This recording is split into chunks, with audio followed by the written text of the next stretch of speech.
पर सुक्खू जी, पूरे उत्तर भारत में एकमात्र आप ही हैं जो चुनाव लड़े और कांग्रेस पार्टी के लिए जीते हैं और फिर सीएम बने हैं। अब यहाँ से हम लोग आगे चलते हैं। अगले हिस्से में इस इंटरव्यू के हम उनकी निजी जिंदगी के बारे में भी जानेंगे और इसी के साथ सीएम साहब में फिर रैपिड फायर राउंड होगा जो हम आपके साथ करेंगे। आइए चलते हैं।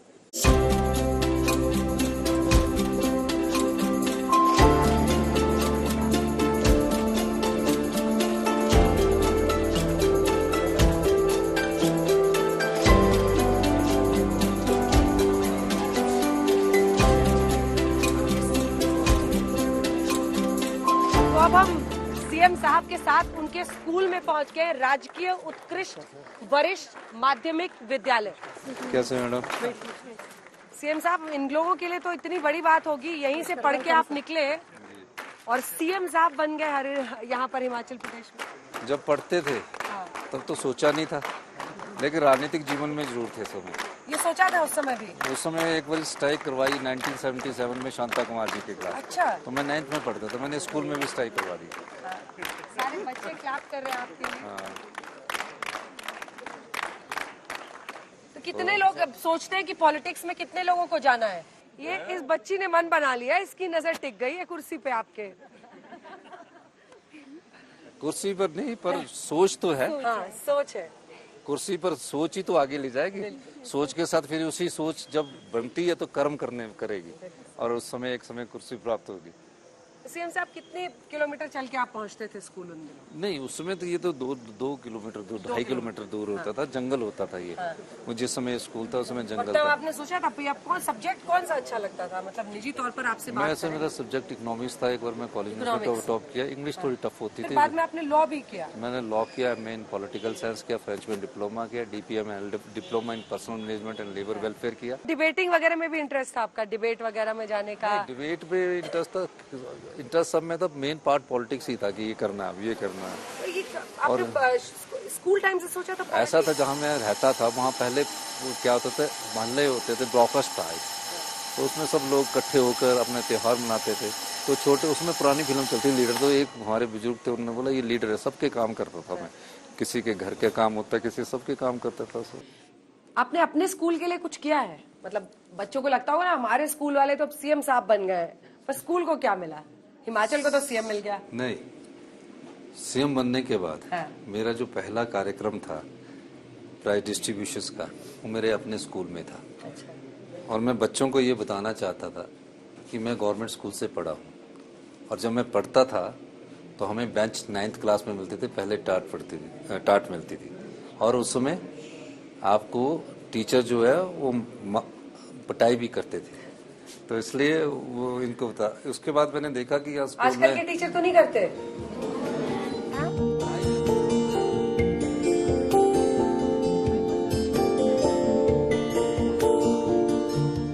चलिए सीएम साहब, अब यहाँ से हम लोग पढ़ेंगे आपके घर की तरफ, और वहीं पर 2-4 सवाल जो बचे हुए हैं वो भी पूछेंगे, और साथ ही फिर रैपिड फायर राउंड वहां पर आपके साथ। चलिए।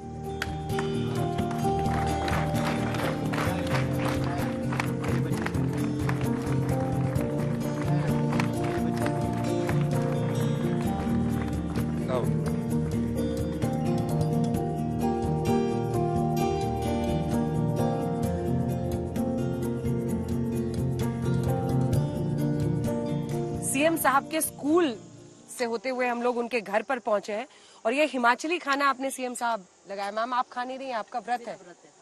तो कमलेश ठाकुर जी विधायक हैं, और एकमात्र ऐसा राज्य हिमाचल जहां पर पति पत्नी दोनों विधायक विधानसभा में बैठते हैं।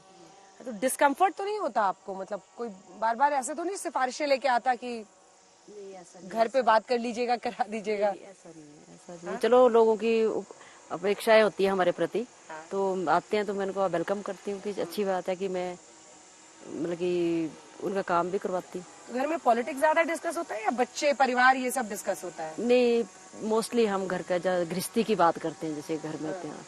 पॉलिटिक्स कम? पॉलिटिक्स कम। सर, हिमाचली खाने के बारे में जरा बताइए, एकदम विशेष थाली। थोड़ा सिड्डू खाओ। दाना, अखरोट का दाना और लहसुन प्याज। सर्दी के लिए भोजन अच्छा है। खाने पे करते करते सर बात करते हैं। 2 प्रश्न है इस हिस्से में। राज्यसभा के लिए वोटिंग हो रही थी, आपके 6 विधायकों ने क्रॉस वोटिंग कर दी।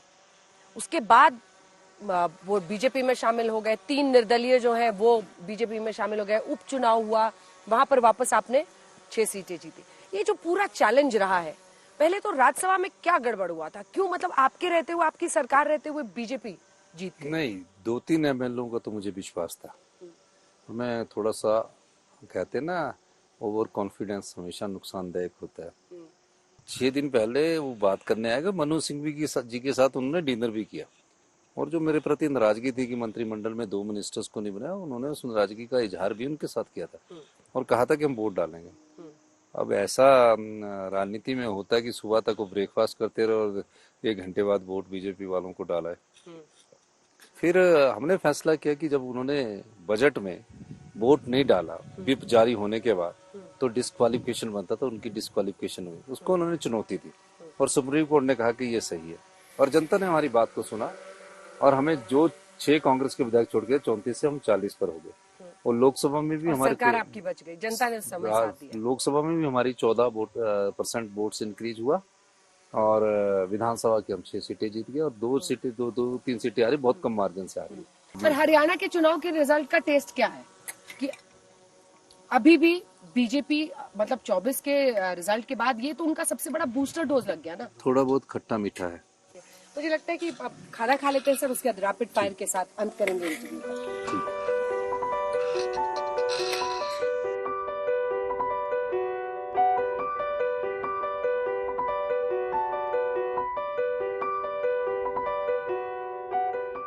सीएम साहब, पर्यटन को बढ़ावा देने के लिए आप लोग बहुत कुछ करते हैं, लेकिन पर्यावरण और पर्यटन के बीच का संतुलन, क्योंकि बाढ़, फॉरेस्ट फायर्स, ये सब बहुत बड़ा चैलेंज है जो पहाड़ी राज्यों का है, हिमाचल का भी है, उसके लिए क्या रोड मैप है आपका? हमने नियमों में परिवर्तन किया कि नदी के किनारे अब इतने डिस्टेंस पर घर नहीं बनेंगे। अच्छा। और पहाड़ की जो पहाड़ की कटिंग है उसको भी स्लांटिंग तरीके से काटना पड़ेगा जी।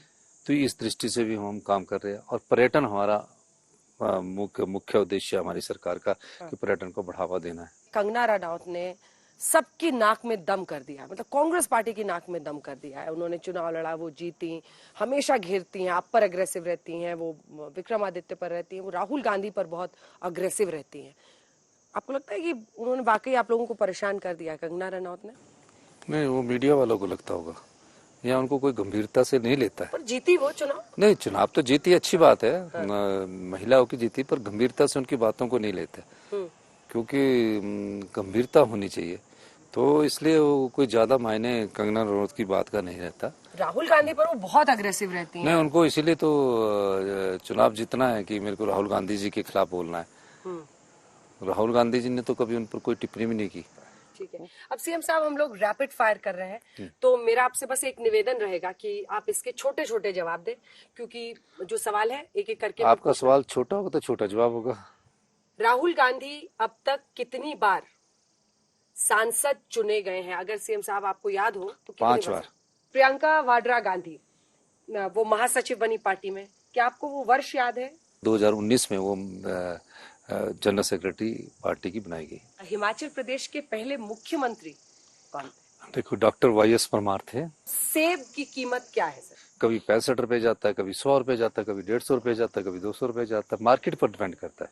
अभी पैरालंपिक्स में हिमाचल के ही एक खिलाड़ी थे जिनको रजत पदक मिला है। निशांत थे, उन्ना से बेचारे हैंडीकैप्ट है, मुझे मिले थे। हिमाचल प्रदेश में सीएम साहब अब तक की कांग्रेस पार्टी की बेस्ट परफॉर्मेंस क्या आपको याद है? 1985 में, उस समय 58 सीटें आई थी। सीएम साहब, हर प्रश्न का आपने जवाब दिया, आपका बहुत बहुत धन्यवाद। बहुत बहुत धन्यवाद आपका भी अंजना जी, आप आए। एक अंत में सर हम सीएम साहब से एक शपथ कराते हैं। जी बोलिए। कि कौन सा वो एक काम है जो आप हाथ ऐसे करके बोले, जो कि हम ये माने कि अगले चुनाव में जब आप जाएंगे तो उस काम को आप पूरा करेंगे, जिसको हम रिकॉर्ड करके रख लें कि ये सुक्खू साहब ने हमें प्रॉमिस किया था, इसको पूरा किया है। मैंने कई बार कहा कि हम सत्ता में सत्ता सुख के लिए नहीं आए हैं, व्यवस्था परिवर्तन के लिए आए हैं। 2027 में हिमाचल प्रदेश आत्मनिर्भर होगा। 2032 में हिमाचल प्रदेश हिंदुस्तान का सबसे समृद्धशाली और अमीर राज्य होगा। ये बात मैं आज आपको कह रहा हूँ। 2032 में और 2027 में आत्मनिर्भर होगा। बहुत बहुत धन्यवाद आप सुक्खू साहब, हमारे साथ इस इंटरव्यू में शामिल हुए। धन्यवाद।